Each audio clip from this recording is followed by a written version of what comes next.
and Eastern Europe.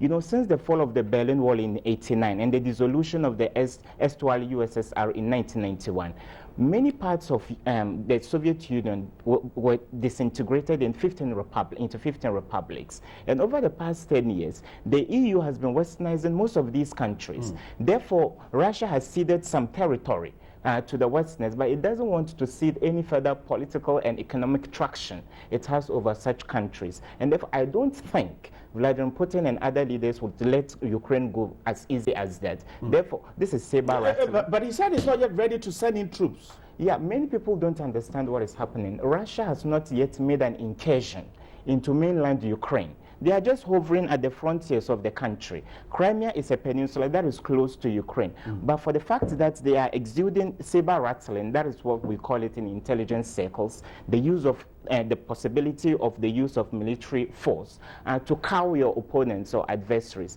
That is exactly what the Russians are doing. But I don't think two major countries, the US and Russia, both veto-wielding countries of the UN Security Council, and both of them are aware that mutually there's going to be a lot of destruction because they both have weapons of mass destruction. They have large caches of atomic weapons. Therefore, it is wrong to assume that there will be a war between the US and Russia over Ukraine. But there were loads of, wranglings here and there between those two countries until a lasting solution is found for the political crisis. Is the departure of Yanukovych what can return peace to Ukraine? I think Yanukovych pretty much behaved like a cowardly leader.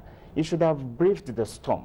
On February 20, he sent the security forces to sack those people who were thrown in the streets in Kiev. A couple of them died. Close to 50 people died. And therefore, the heavy-handed approach did not help matters. But that notwithstanding, this man was elected president in 2010 through the ballot box. And therefore, for the Westerners to have, in a subtle way, caused regime change in such fashion, certainly the Russians are not going to accept it. But the Westerners have made it clear to the Russians that if Russia goes further with its intended, intentional ploy to go into Ukraine the way it did in 2008, when Georgia itself was a part of the Soviet Union.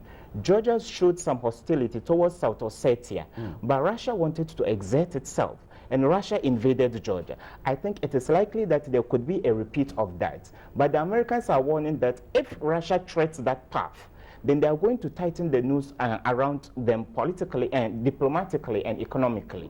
And therefore, they can sabotage Russia economically. But an open warfare between America and Russia is far-fetched. I don't